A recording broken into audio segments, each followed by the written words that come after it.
Tillman. The first announcement is that there will be a roundtable on Tillman, white supremacy, and historical memory on Wednesday, November 8th, from 6 to 7:30 p.m.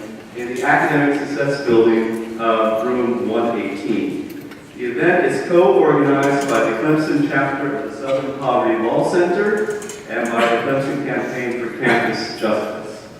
The event is open to all. There will be more details to follow in the coming weeks. The second announcement is that this talk is sponsored by the Honors College, the Humanities Advancement Board, the English Department, and the Department of History. I'm very happy to introduce this evening our guest speaker, Kantrowitz, who is a professor of history at the University of Wisconsin-Madison. Among many other publications, Professor Kantrowitz is the author of More Than Freedom, Fighting for Black Citizenship in a White Republic, 1829 to 1889, which was published in 2012, and Ben Tillman and the Reconstruction of White Supremacy, which was published in 2000. The latter book, a pioneering study on Tillman that captures the racist and authoritarian aspects of this figure, like no other study accomplishes in my view, will form the basis of his talk tonight on Ben Tillman and the Reconstruction of White Supremacy. Please welcome Professor Kantrowitz.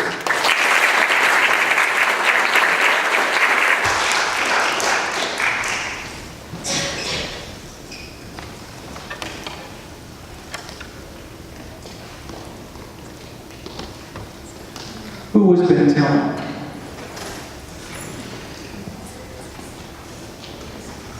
This plaque tells part of the story.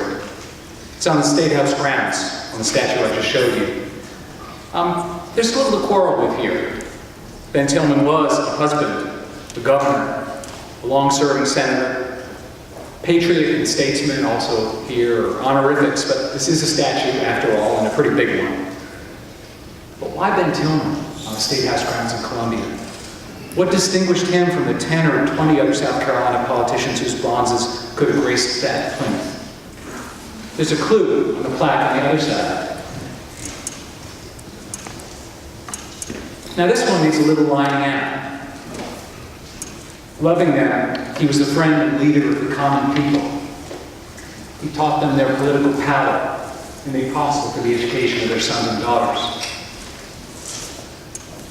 What does it mean to say that Tillman loved the common man, that he was their friend and leader, that he taught them their political power? It might mean this.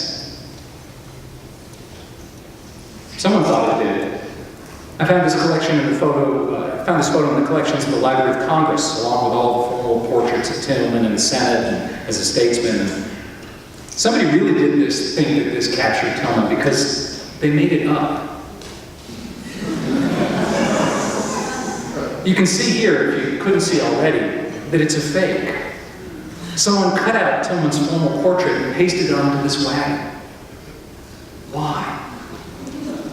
To make sense of all this, we need to step back a bit and find out who Ben Tillman was, where he came from. We need to find out who that common man was, and in what sense Tillman loved, befriended, and led him.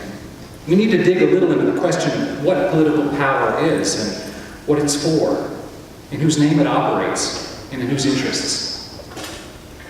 My talk tonight's called Ben Tillman and the Reconstruction of White Supremacy, and so you may have some sense of where I'm going with all this. I wrote a book with that same title. I have a friend who advised me, though, and I will advise you that if you have a deep and terrible secret, something that would ruin you if it came out, and you want to sleep easy at night, just publish that secret in a history book, and you can rest easy. But I did spend a lot of time in Ben Tillman's papers, here at Clemson and down at Columbia, and newspapers and letters and pamphlets and speeches from the 1850s all the way to the 19-teens. So I've seen and read a lot that, fortunately for you, I don't have time to say this evening. My hope is that in the next 40 minutes or less, I can explain a little bit about who Ben Tillman was and why he mattered, how he made history, what kind of history he made, and what it means for us today. Before I dive into the story, I want to say thank you. I want to say thank you to the Organization of American Historians under whose auspices I'm giving this lecture. I want to say thank you to Michael Mang in the History Department for inviting me. I want to say thank you to the wonderful graduate students I met today. And I especially want to say thanks to my old friend Vernon Burton, one of the best historians, the finest teachers, and the most committed and admirable people I know. His kindness and generosity have taught me just as much as his scholarship. 25 years ago, when I was extremely provincial and wet behind the ears graduate student, I cold called him to ask about Ben Tillman, and he responded by inviting me to his mother's house in '96. And he and Georgianne fed me and put me up, and we began a conversation, and that conversation has not stopped, and I'm so grateful to you, Vernon. Ben Tillman was born on top of the world of Edgefield, South Carolina in 1847, a time and a place where white society weighed wealth and power in acres and slaves. This is South Carolina in 1860, shaded to represent the proportion of each county that was enslaved. As you can see, Ben Tillman's world was made by the labor of slaves. He reached manhood just as that world forever crumbled in the aftermath of slave emancipation and the dawn of Reconstruction. He spent the rest of his life fighting to restore whatever could be restored of the world he'd lost. A world that united white men by their common interest in freedom for themselves and slavery for the slave's black majority. A world that pulled white men together by their shared mastery in law and custom of their households and their legislature. A world where the wealthy and powerful were almost entirely slaveholders, and where it was hard to imagine wealth and power without slaves. There were a little under 60,000 free families in South Carolina in 1860. More than 25,000 of them owned slaves, 46%. And when any of them, threadbare, opulent, or aspiring, imagined wealth, imagined success, imagined prominence, the status of the slaveholder was what they imagined. If slavery disappeared, so would the source of that wealth. And African Americans, they feared, would then become at best a burden and at worst a deadly threat to white lives and white prosperity. You might say that white men from Tillman on down shared a common racial view, one we could call white supremacist. Except they didn't need to call it that. They didn't need to assert that white people were superior. Every signpost in these men's world assured them that that was so. The law of slavery made white men collectively the masters of black people collectively. The law presumed that black people were slaves. It forbade them from learning to read or from meeting in private. Challenges to slavery, revolts or conspiracies, real or imagined, had to be put down mercilessly, lest the minority, 300,000 white South Carolinians, lose control of the majority, 400,000 slaves. Since the colonial era, laws have divided the enslaved from the merely indentured, defining only people of African descent as enslavable, promising the descendants of Europeans that they would never fall so low, and encouraging them to invest themselves in that crucial distinction, being white. By the time that Ben Tillman inherited his world, the separation had hardened into rigid social strata. Slaves and poor whites violated the rules all the time, of course, but that was the point. When they traded or socialized together, they were breaking the law. Only two things could threaten this system. One was the threat of slave revolt, always lurking just off stage as South Carolinians enacted their daily rituals. The other was the possibility that the non-slave-holding parts of the country, having turned their backs on slavery, would become overtly hostile to it and throw the world into economic chaos, perhaps even encourage or support a revolt of the slaves. By the time Ben Tillman was born in 1847, the second set of fears was becoming real. A small interracial abolition movement proposed immediate liberation. It included radicals who promoted revolt, and even a wild-eyed few who insisted that black and white were equal in ability and should be equal citizens. Those ideas were wildly unpopular, even in the deep north, but they changed the regional conversation about slavery. In the year of Ben Tillman's birth, in fact, a political party emerged in the north whose purpose was to block slavery's expansion beyond the states where it already existed. And so it's no accident the slogan white supremacy emerged in this era. It defended the already well-known idea that the world was divided into races, that they stood in a hierarchy, and that whites belonged at the top and blacks at the bottom. As a slogan, as a rhetorical point, as a political program, white supremacy sought to maintain and bolster that hierarchy. It reflected the fear, or the perception, that African Americans were slipping the bonds of slavery and might establish themselves as free and equal citizens. This was why even moderate anti-slavery positions terrified slaveholders. This was why the election in 1860 of the moderate anti-slavery man, Abraham Lincoln, seemed so threatening. Lincoln promised not to interfere with slavery where it existed. But Lincoln also called slavery an evil and hoped to block its expansion. Lincoln acknowledged white supremacy. He defensively asserted that opposition to slavery did not make him a racial egalitarian, and he wasn't. Not in 1860 anyway. In any case, Lincoln did not dare challenge white supremacy in the North, where he was looking to get elected. But there was no defensiveness about white supremacy or ambivalence about slavery among the Confederate leadership. We can hear white supremacy's highest eloquence in the words of Alexander Stephens, the vice president of the Confederacy, when he explained the bedrock principle of the new Confederate Constitution in 1861. The assumption of the equality of races was an error. Our new government is founded upon exactly the opposite idea. Its foundations are laid, its cornerstone rests upon the great truth that the Negro is not equal to the white man, that slavery, subordination of the superior race, is his natural and normal condition. Abandoning the notion that all men were created equal, clarifying that it did not belong to black people, was a huge relief. The slaveholders took their new government to war with the United States, gambling that they could create the future their vice president imagined, a future where slavery and white supremacy were once again safe, secure, and self-evident. But the slaveholders lost that war, and with it they lost slavery. Ben Tillman, born to be a man of power in the world of slavery, reached manhood at 18 in 1865 in a world that he had never imagined possible, a world that had abolished slavery, where black workers could win a contract and a wage, soon a world in which they could not legally be whipped. By 1867, South Carolina's black men were voting. By 1868, their revolutionary political might reshaped the state's politics, rewrote its constitution, and reconfigured what whiteness and blackness meant in law and in practice. We call that revolution Reconstruction, and it was many things all at once. But for Ben Tillman and men like him, it was a world turned upside down. A world in which African Americans could presume to demand better wages, education, and equal enforcement of the laws, and for the first time, the right to bodily integrity, to be secure in their persons, to have assaults on them or their property redressed by law, not to live in the shadow of the whipping post or the auction block. For the Tillman household, it meant a world in which they'd been robbed of their right to control the lives and labors of the people on whom they depended to till and harvest their crops.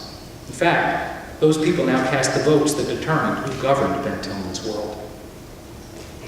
The Tillmans couldn't win at the ballot box, which meant they couldn't control the terms of black agricultural labor or the enforcement of their will as law. But they believed that this new order was fundamentally, essentially wrong.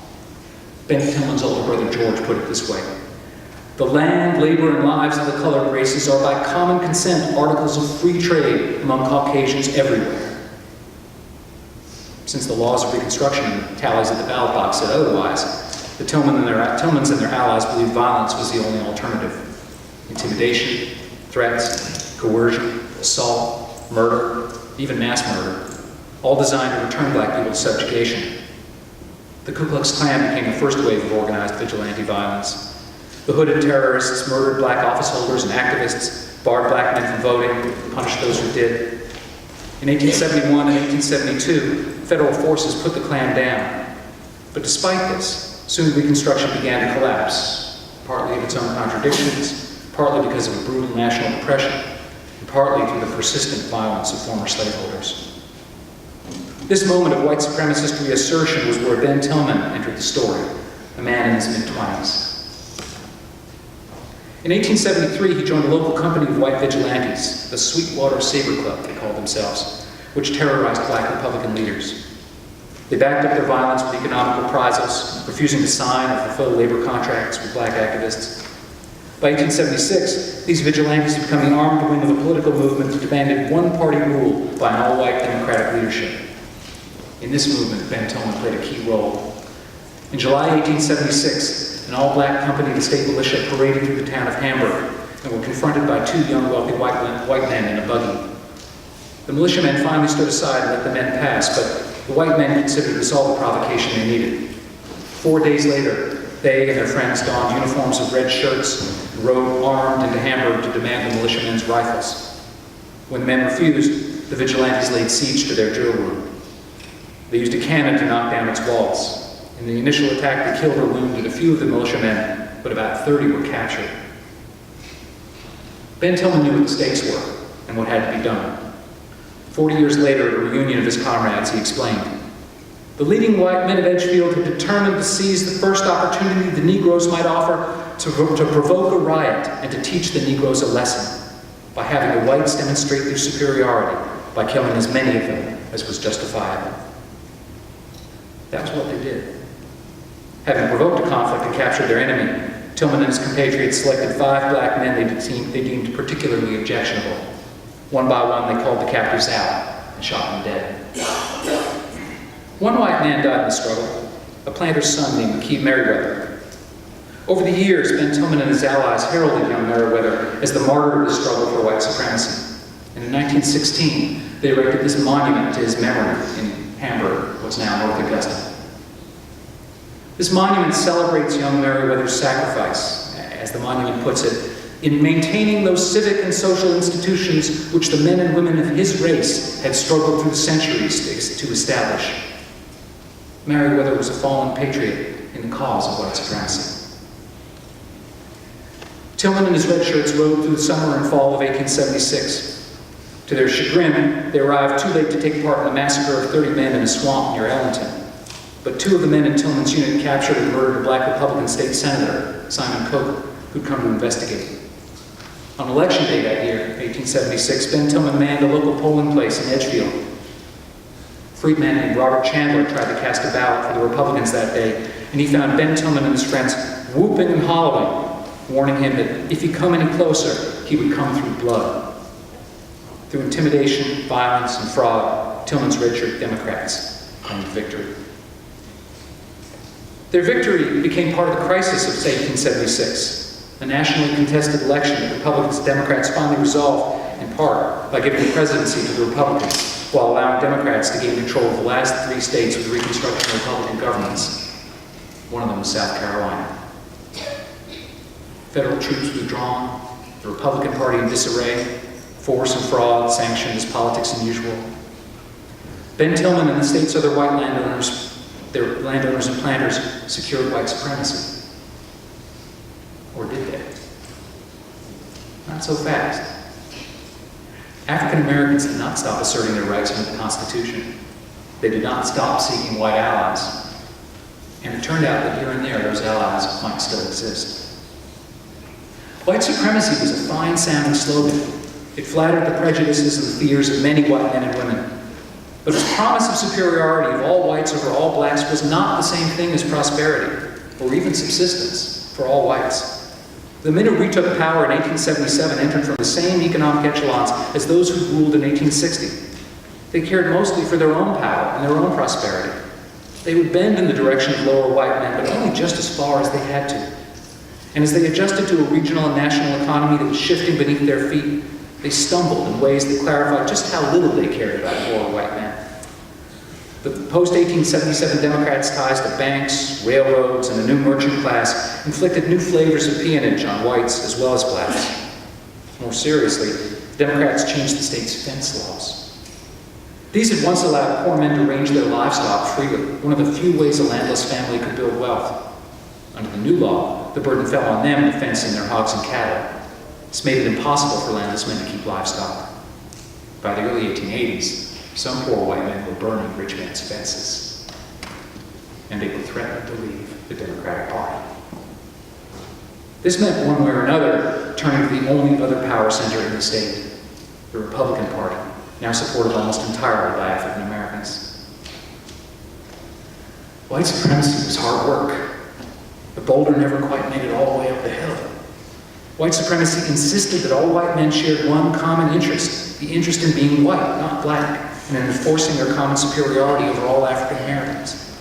But the minimum wages of whiteness did not include actual wealth, or even a modest subsistence. White supremacy did not buy ham, cornmeal, or whiskey, let alone land, let alone legislatures, let alone protection from boom and bust capitalism. The wages of whiteness could plummet so low as to tempt some white men to seek other arrangements. In 1882, a disaffected white Democrat named Hendricks McLean organized an interracial challenge to Democratic rule under the banner of the National Greenback Party. and sought alliance with the state Republican, most of them black. When these white men took their campaign into the upstate that fall, it turned out that their whiteness did not protect them from white supremacy. In fact, they confronted some of the same violence that black Republicans had faced 6 years before. Red shirts raided greenback rallies, murdered a white greenback congressional candidate. At Lancaster that fall, the red shirts repeated the violence of Hamburg, targeting black Republicans who dared to assert themselves and make coalition with the greenbackers. Democrats won that year, but they learned a hard lesson about the fragility of their victory in 1876. They would have to keep winning it over and over again. Ben Tillman rode his acres in those years, keeping his laborers hard at work, but sometimes turning his eye on doings in Columbia. And a decade after he rode with the red shirts in 1876, he decided to save the Democratic Party by saving white supremacy from itself. Tillman understood that the state's leading Democrats were sitting on a powder keg. They had no plan to secure the futures of most white men except the ritual intonation of the slogan, white supremacy. This meant sooner or later those men would rebel, and when they did, they might dismiss white supremacy as any kind of answer, and again turn to the state's black majority for help, and then the battle of Reconstruction would have to be fought all over again and again, and who could say that the red shirts and the Democrats would win every time? So Ben Tillman set about remaking the Democratic Party from within. He began what he called a farmers' movement, which reframed white supremacy in terms of the independence, prosperity, and power of a class he called the farmers. This meant rich men and poor men. It explicitly meant white men. In this vision, black men and women who worked the land were laborers, not farmers. In 1890, amidst hard times, Tillman wrote this movement to the governorship. He declared this a victory for the common man. He did not need to say white man, that was implicit. He did need to say common, because he meant his rule to stand for the broad mass of farmers rather than distant and detached elites in Charleston and Columbia, people Tillman used to call broken down old politicians and superannuated bourbon aristocrats. These men did not know what the state needed. Their colleges were schools for dandies. The Citadel in particular was a military dude factory. That was how he came to champion the Farmers College, an upstate institution to serve white farmers and their sons. That was how Tillman came to champion the creation of what became Clemson, and finally to urge Thomas Green Clemson to endow it. But the Farmers College was a minor element of Tillman's campaign against the men he called the aristocrats, the enemies of the farmers. The key to his own rise was his ability to turn every contest into a morality pledge that pitted the honest sons of the soil against two sets of enemies. Above sat an effete class of do-nothing politicians. Below stood a restive and dangerous mass of former slaves. Only Tillman could guide the ship between those rocks. He positioned himself as the rough-spoken truth-teller who was not afraid to call these enemies what they were. He loved to curse, to see his opponents' shocked reactions. His rhetoric was violent and reckless. He constantly accused his enemies of corruption, incompetence, and effeminacy, then slipped away when they demanded proof. This never seemed to hurt him. In fact, every barb his enemies threw at him in return enhanced his stature. The Democratic elites he faced off with hated him, but they also disdained him.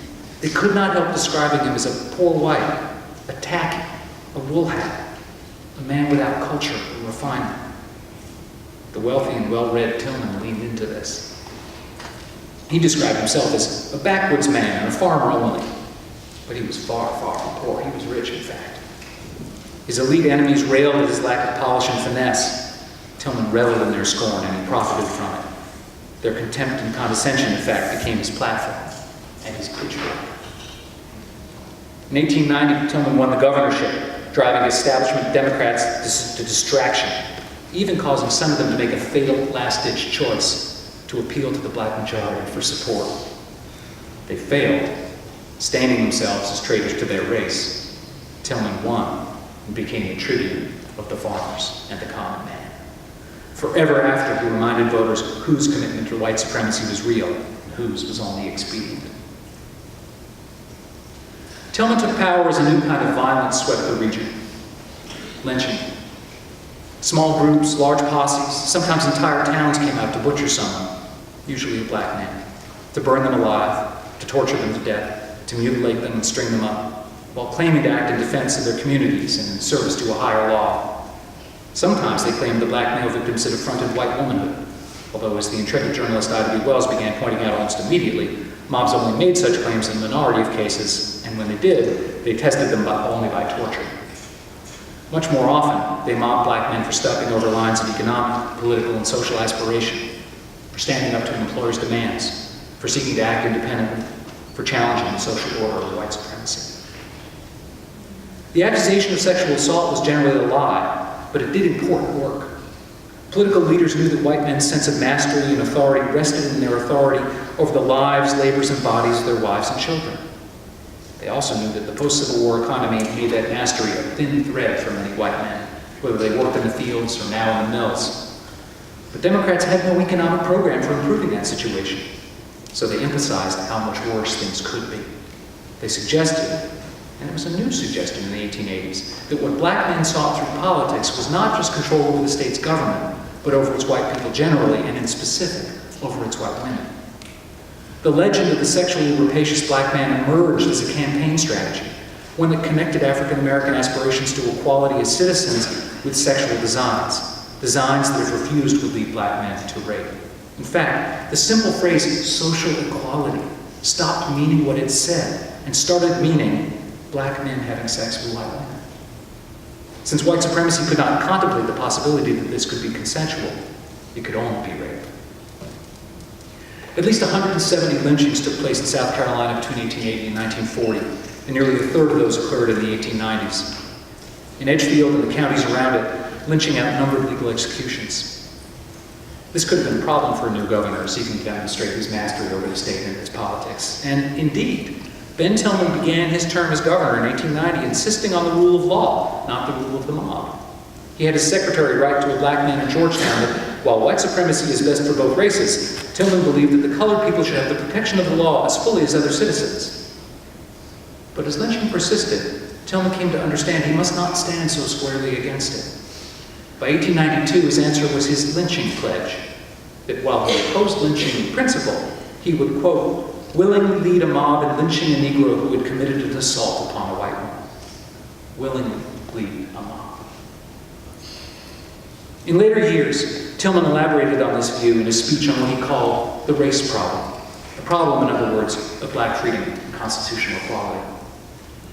This speech, which he gave to audiences around the country and around the world, argued that race antagonism was a basic force in human history. Races were real, eternal, and unequal. Each sought domination, but only one deserved to rule. Civilization was a white Christian accomplishment. Black people might acquire what he called a little of a veneer of civilization, but on the whole, they could never be more than laborers. Reconstruction's great evil had been promising them more than that. In gaining freedom and the right to vote, he said, black men tasted blood. They sought domination first of political life, then of white women. Tillman explained, the poor African became a fiend, a wild beast, seeking whom he may devour, lurking around to see if some helpless white woman can be murdered or brutalized. That was why, Tillman explained, he opposed even a whiff of racial equality. As he put it, we realize what it means to allow even so much as a trickle of race equality to break through the dam. He often sounded angrier than that, so I apologize in advance for repeating the words he used when President Theodore Roosevelt entertained Booker T. Washington in the White House in 1906, but I won't censor Ben Tillman or pretend he used words less cruel than he did.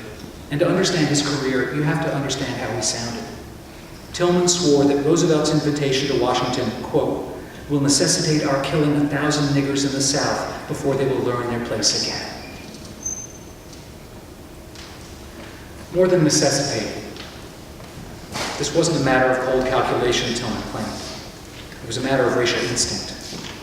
White men, real white men, were more than a match for bestial black men, for savagery. Their instincts for racial domination came to the fore. If you scratch the white man too deep, Tillman told his colleagues in the U.S. Senate, you will find the same savage whose ancestry used to roam wild in Britain when some female of their acquaintance or one of their daughters had been ravished, and they were as wild and cruel as any tiger of the jungle. This version of white supremacy was that it was bred in the bone. It was as real as race itself. In a way, it was race, This was how white men were and why they must and should and will always rule. But Tillman knew better. He knew that many, many white men wanted something more than the wages of whiteness. His own campaigns acknowledged they had a proper bone to pick with their leaders who'd failed to help them achieve prosperity. But Tillman had no answers. The establishment of a farmers' college might help a small number of farmers do their work more efficiently, but it would not solve the crisis of the international cotton economy, halt the slide in the price per pound of cotton, prevent the nation from falling into catastrophic financial crises and depressions. None of Tillman's other efforts as governor were any more useful. But perhaps it's not surprising that in 1894 he set his sights on another office, the U.S. Senate. That year was a turning point in the history of white supremacy as well, for it also held a referendum on a project dear to Tillman's heart, whether to call a convention to write a new state constitution for South Carolina, one whose avowed purpose was to strip the vote from as many black men as could be done within the strictures of the 15th Amendment. The problem with this was simple. The amendment forbade disfranchisement on the basis of race, color, or previous condition of servitude. In order to take the vote away from black men, South Carolina would have to come up with devious expedients: poll taxes, property qualifications, literacy tests, along with escape hatches for white men, flexible criteria like understanding in place of literacy, for example, which could be administered by friendly white officials. But many, many white men understood that the effect of such a constitution would be their effective disfranchisement. The escape hatches would not open for them all. And so the 1894 referendum on the Constitutional Convention spurred a backlash, one that very nearly prevented the convention from being called at all. The state's remaining black voters, clustered in the Low Country, opposed it vigorously. So did a large number of white voters. For Tillman, a frighteningly large number. In the end, Tillman's allies pushed the convention through by a narrow margin against vigorous white as well as black opposition in a statewide referendum marked by fraud and violence. And when the convention sat, it did just what Tillman envisioned. It set such dramatic impediments in the way of African American voting that over the next 30 years, the number of votes cast by black men in South Carolina plummeted almost to zero. White turnout fell as well. White supremacy was not a fact, but it was more than a slogan. Tillman painted it as a political identity and an imperative worldview that should include all white men, but need not. White men who were willing to do political business with black men were not really white, it turned out. A man who did this was, in Tillman's world, not a genuine white man, or simply a white Negro. How could this be? What happened to the racial instinct that was supposed to be driving this conflict? Beneath the rhetoric of racial instinct and white men fierce as tigers in the jungle lay a very different understanding. Tillman's understanding that maintaining a social and economic order required careful thought and planning, including in the planning and conduct of violence. Listen again to Tillman describing the Hamburg Massacre of 1876. Quote, "The leading white men of Edgefield had determined to seize the first opportunity that the Negroes might offer them to provoke a riot and teach the Negroes a lesson by having the whites demonstrate their superiority by killing as many of them as was justifiable." So this was not irrepressible racial instinct, the work of the blood set aboil by black presumption. This was the work of cold-blooded assassination and murder, meant to punish and deter, to secure power not for the catch-all white men, but for the leading white men of Edgefield, a particular faction of a particular party.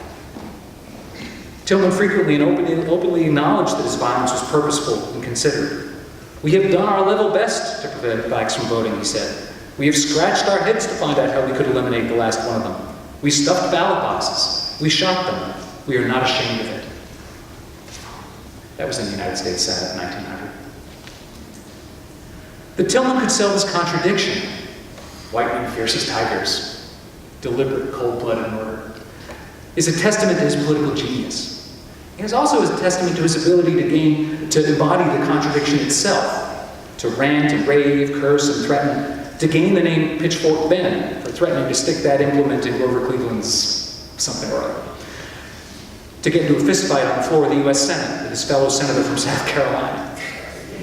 Tillman seemed to be the white wild man he described, the tribune of the lower orders, the crude embodiment of Southern white racial instinct.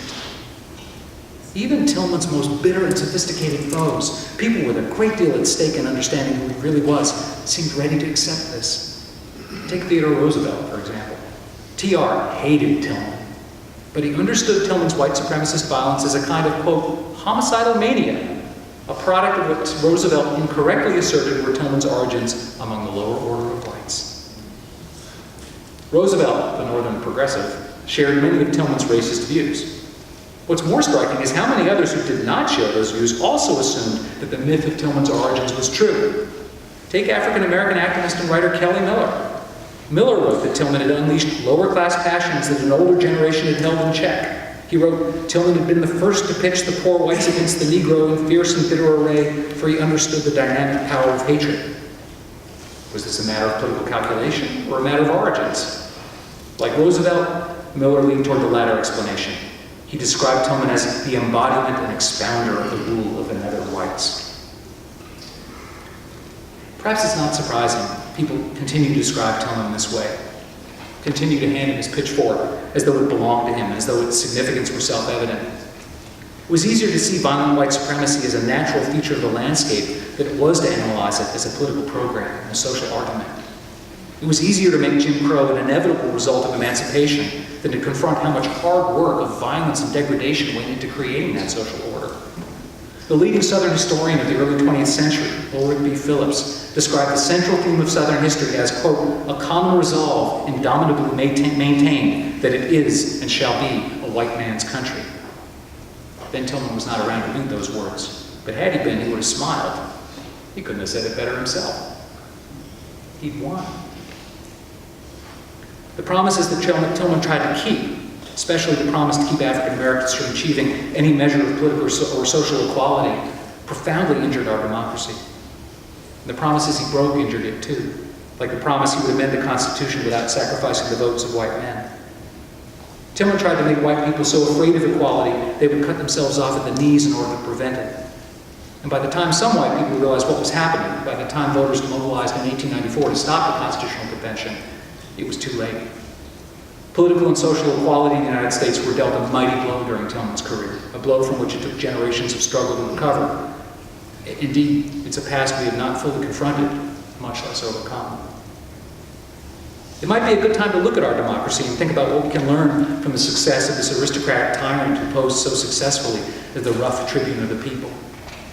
He pretended to be the white people's friend, and many white people were so hungry for a friend that they bought it. But whatever love Tillman had for plain white people was mixed with disdain and always came second to his fear of black Americans' aspirations and his defense of his own privileges. There's a reason someone made this picture. Either they bought into Tillman's false version of himself and wanted to represent it, or they knew it was false, but they needed it anyway, much as Tillman himself did. People often hold out Clemson as evidence that whatever his failings, Tillman really did have white men's interests at heart. It's on that plaque on the State House statue, for example, as the evidence, the only evidence, that he loved his white people. But consider this. In 1892, when Tillman was governor, South Carolina was offered a significant amount of money under the Second Rural Act to fund agricultural education. Under the terms of that act, in states where the funds were to be divided between white and black institutions, like South Carolina's, the division was to be according to the proportion of the state's population. That meant about 57% of South Carolina's money would go to Claflin, and the substantial remainder to Clemson. Tillman would not accept that division. Before I would accept that money and give 2/3 of it to the Negroes, I will let it stay in the treasury, he insisted. He was more deeply committed to white supremacy as a principle than to the needs and lives of actual people, even his beloved white people, his common man. And if he were alive today, if he were standing where I am, if he were among us tonight, women and men of all origins and backgrounds sitting together as equal members of the community, he would tear this all down brick by brick, rather than let it stand as a place where we can talk together about the past and imagine a future. To the precise extent that Clemson hews to a vision of democracy and equality, to the precise extent that our nation does, they are repudiations of Tillman's vision. We are repudiations of Tillman's vision. And to imagine that he was the enemy of black folk, but still somehow the friend of white folk, that's to hand him his pitchfork all over again, to accept the lie he loved to tell and leave it for yet another generation to try to undo the damage. A century ago, people struggling to make a better world needed a better friend than Ben Tillman. We still do. Thank you.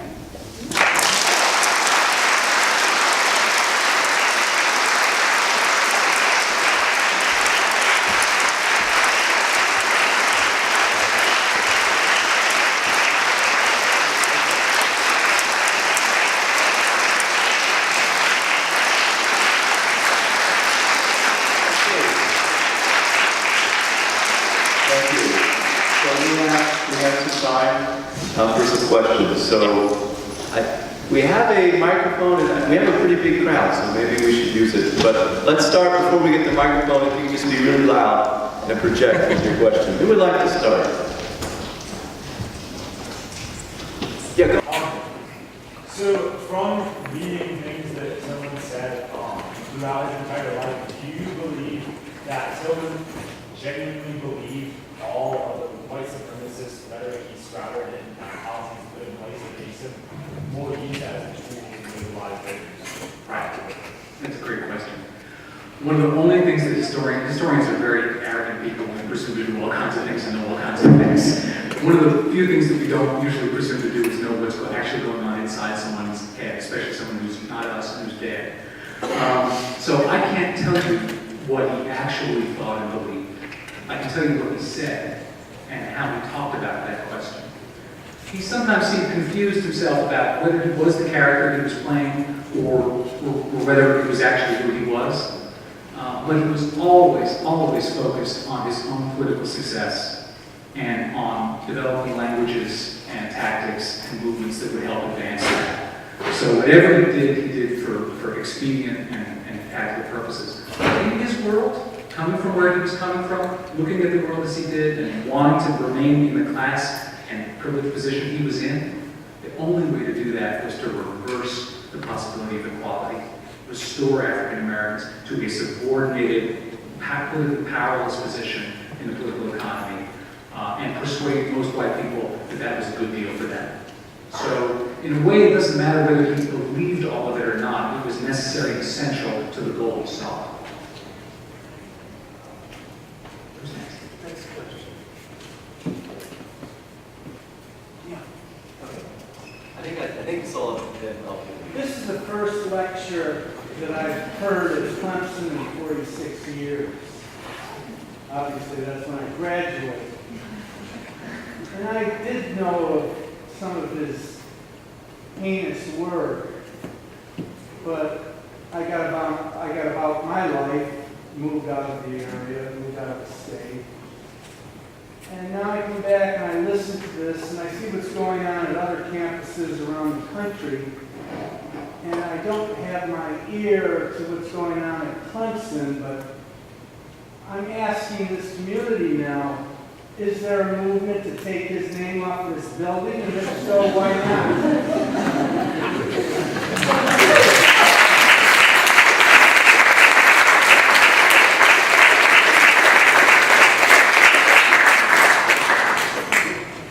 I'll accept that as a friendly amendment. Thank you very much. Drew Lamb from Edgefield. And this man's pall hangs over that county. Even now, I suppose the question I have is home 10 governors and recognizing where Edgefield stood. I'm not sure many people know how those 10 governors set this country on its current course. And so you come to this one man, to Ben Tillman, and understanding who he is, and I mean, this is a full auditorium, fuller than I thought it would be. But I would really like to know where in our, and this isn't necessarily a question for you, but here you come from Madison to do this work, and oftentimes that has to happen. But where is Ben Tillman in our curriculum? For students to understand where we are, that in many ways, yes, the name I think is important on this building, but for people to have in their curriculum, so they can't leave early. So they have to sit here and understand who this man was. So as I ride through North Augusta these days, what's now Hamburg, and understanding as I ride into Edgefield and see a red church shrine, that monuments matter. That every time you see that monument, every time you see that name, it's excoriating to many of us. And so for a long period of time, I said, you know, this name should not stop students from solving a differential equation or going forward in their day. But I'll say that it's time for the name to come on. It's time for the name. It's not a dismissal of history, but it's understanding this was not a friend of anyone here.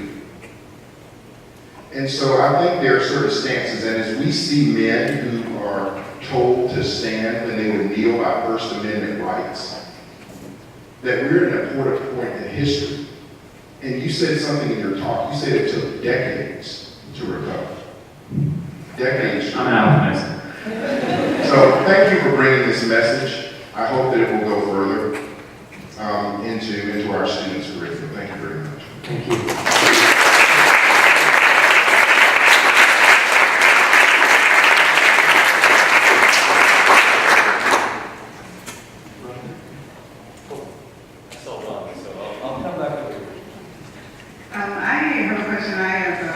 I'm working on documenting the lives and labors of African Americans in early Clemson history. And one of the things that I've discovered is when Tillman was governor and trustee, of course, while Clemson was being built by a predominantly African American common labor crew. And he pardoned some of those men. Yeah. And when I say that, people often respond, see, he wasn't so bad. He wasn't so bad. After all. Yeah. So how would you respond to that? I mean, it was for a variety of reasons. Sometimes he would talk with them when he was on campus and they wrote him letters. Sometimes it was a political favor. Yeah. Sometimes it was just a case that came up and he said yes. Yeah. Violent white supremacy and paternalism are not mutually compatible. Tillman had a long time laborer on his farm in Edgefield, a man named Joe Gibson, former slave who lived in the house next to the Tillman's house, in the yard of their house, with his wife, also a former slave. And Tillman, for journalists coming down from the north or Europe, Tillman would trot out Joe Gibson and say, see, it works like it all works. If we would just leave the political stuff out of it, if we stop talking about equality, this can work. And when Joe Gibson died, Tillman erected a gravestone, a very impressive gravestone to his memory in Edgefield. The thing about it is Tillman's language. Tillman says, "Oh, Joe, Joe, I don't know whether Joe belongs to me or I belong to Joe." Of course he knew, right? And of course, only one of them could say what the relationship was and had the right to say what the relationship was. And when the gravestone is put up, it says, erected by Senator B.R. Tillman in memory of Joe Gibson. It's a celebration of Tillman's paternalism, not of this man.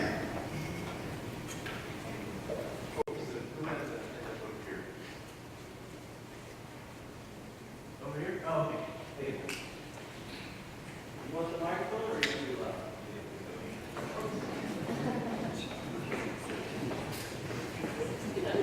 Dr. King relied on the cognitive dissonance to convince white Southerners to support civil rights. My question is, was Ben Tillman South Carolina or was South Carolina Ben Tillman? Can you tell? Wow. Ben Tillman tried to make South Carolina Ben Tillman, right? Ben Tillman's argument was that the essence of South Carolina was white domination, and that he embodied effective and thoughtful version of that domination for the post-emancipation world. But any equation of Ben Tillman in South Carolina has to be a lie, because Ben Tillman, even if Ben Tillman represented all of the white people of South Carolina, which he assuredly did not. He represented in his lifetime a minority of the state's population. Right?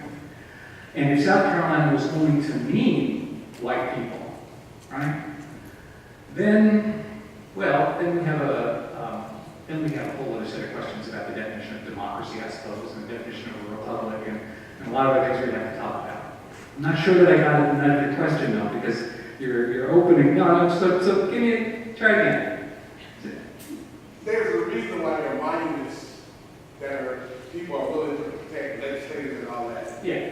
to be killed. So my question is, obviously in their mind, he either represented them Yes. and their ideas, Okay. or he convinced them that their ideas were something that, or his ideas were something that they should adopt. So which one is it? He found a perfect formula for the rule of a particular faction of a particular party, which was to dress up that rule of a particular faction of a particular party as the rule of the common man. And boy, did that work. And they all embraced it. Jimmy Burns, who dedicated the statue to him that I showed you at the beginning, had adopted it. They all adopted it. They all lived with it. They all understood that this was the formula for maintaining political power. And it worked extremely successfully for them in the 1940s. And it continues to work for them today, I would say.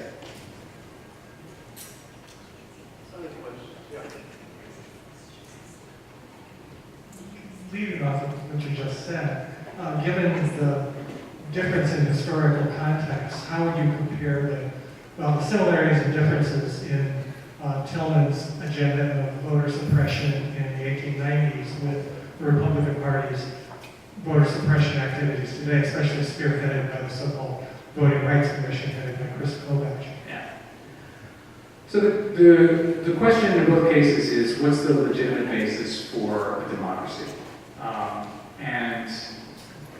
Does democracy require that you make every effort to have every citizen participate in the process? Of course, it's an impossible standard of 100% participation, but a democracy really, especially on the scale, even a representative democracy requires that the maximum participation, the maximum engagement, so that some kind of thoughtful result can come out of the political process.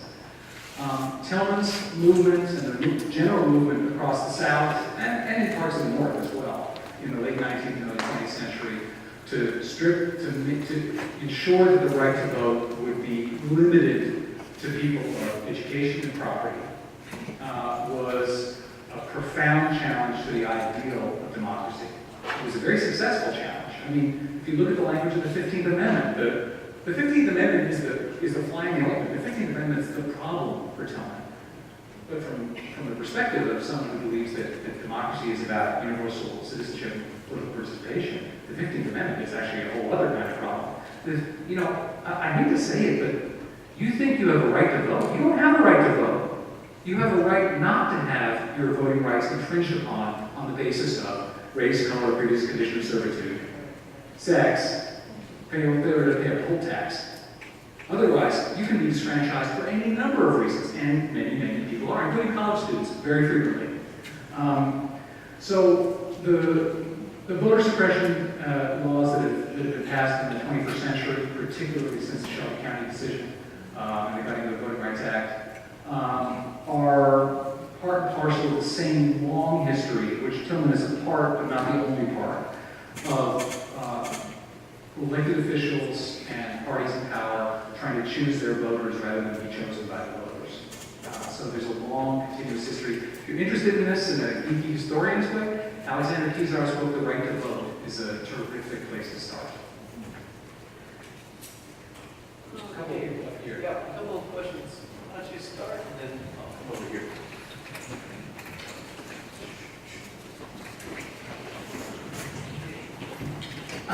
In your book, I read it through, and you mentioned a good deal about James Burns, who was the man that pushed through the legislation that got Ben Tillman's statue on the State House grounds and then had Old Lane renamed. I didn't know that part. Okay, thanks. Yeah. Wait. What did you just say? I'm sorry, I shouldn't have interrupted you. I just I didn't realize that he had this all reading. Okay. Yeah, so would you be able to elaborate a bit more on that and the specific time period that kind of arose in? Well, there are people in the audience who do this much, much better than I. Would you, Merlin?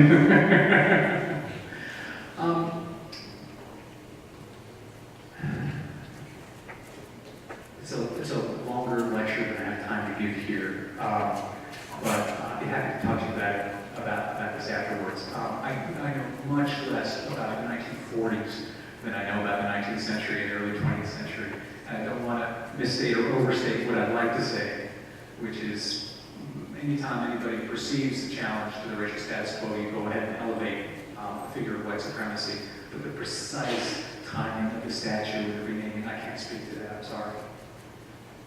Another question. Hi, I was a student here who's a part of quote-unquote Clemson family, and I don't think I have much say in curriculum, but as a student here in this auditorium right now, do you have any recommendations on what I can do as a student leaving this and going forward on the campus in my classroom discussions? My favorite students of all time always ask me that question, and I always give them the same answer, which is, you live in your community.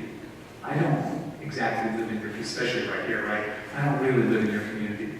You and your fellow citizens of your community are the people, if you don't already know, who can deduce and analyze and figure out what it is you ought to be doing, and figure out how to organize one another and organize a bigger community and a bigger movement until you become the thing that until the place becomes the thing you want it to be.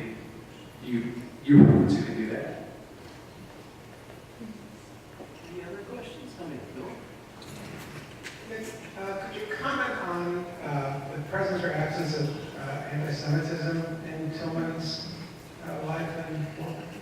Yeah, Tillman, anti-Semitism is, we know this to play a big role in the formation of the second Ku Klux Klan in the 19-teens, to be an important part of the career of Tom Watson, who is sometimes analogized to Ben Tillman, and we know that powerful movements seeking the restriction of Jewish and other non-lost immigration to the United States were surging in the whole period that I'm talking about here, from the 1880s through the 1920s, when immigration restrictions accomplished. So it wouldn't be shocking to discover that Tillman harbored some casual anti-Semitism, but he doesn't really care. He knows that's not where the action is. It's not anywhere near the center of his concern. In fact, as in the antebellum South and the pre-Civil War South, having the maximum number of possible white people together on the same team is the most important thing. And so, although there is, of course, some anti-Semitism in the pre-Civil War South, it's really the post-Civil War South that it attains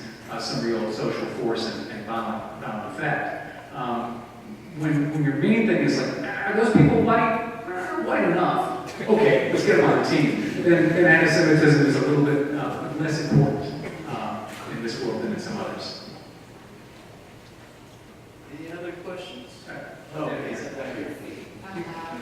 So I wanted to see if you saw any similar tropes when you researched Tillman that you may have noticed or may have not with our current. Who's that?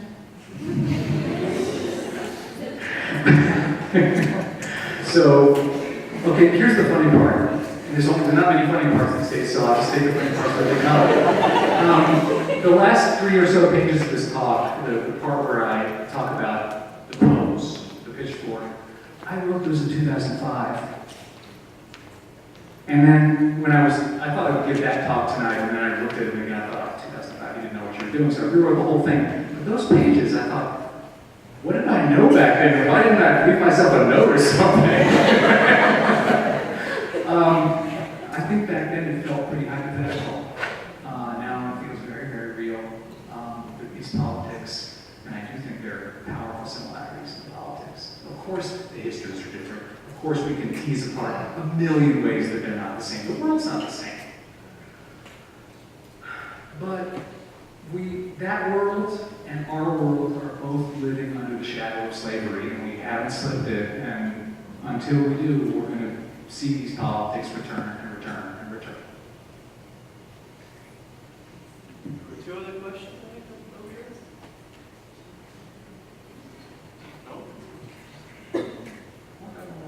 More up there. Anyone else have a question? Yeah. Okay. You have a follow-up?